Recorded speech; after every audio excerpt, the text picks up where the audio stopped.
Greetings, fellow carbon-based lifeforms. This is Harold the Hair Bear, Jack of all.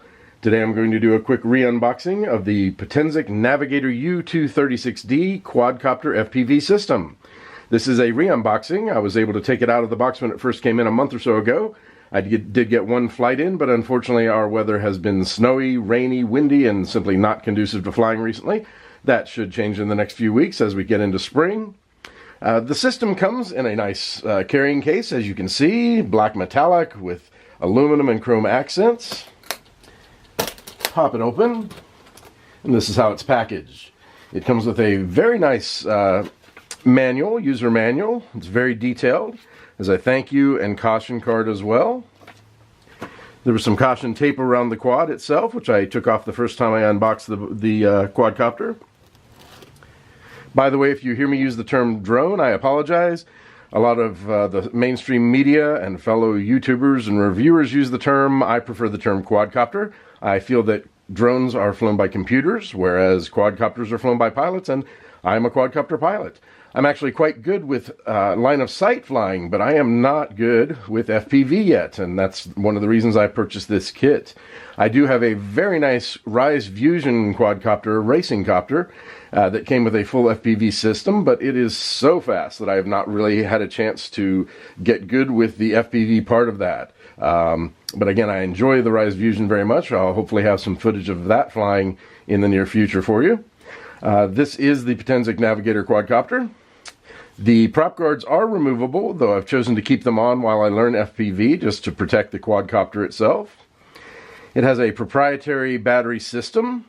There's a slot there for a micro SD card right below the antenna. This is the camera on the quadcopter. I mentioned those batteries. They are proprietary, but the kit came with 3 of these nice batteries. It's a 350 milliamp hour battery. You won't get a lot of flying time from each one, but the fact that it came with 3 is awesome. Gives you a chance to really practice your FPV skills.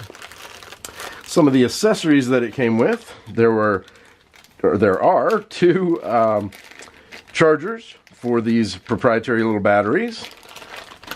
It also comes with a charger for the FPV screen battery, as well as an extra set of props, a small screwdriver. It came with an Allen wrench, as well as a prop removal tool. And again, all this came packaged in a nice little padded box. Now, if we take this out of the way, you can see below it, there's an instruction sheet, an instruction card for the transmitter. The transmitter is quite nice. It's not really heavy, but it has a good feel. The way it's curved, it feels good in the hands. The gimbals and everything feel very nice. It does require 4 AA batteries, which did not come with the kit. You'd have to provide those yourself, otherwise everything else is provided. The antennas pop up, and there is a place to mount your screen, which I'll show you momentarily.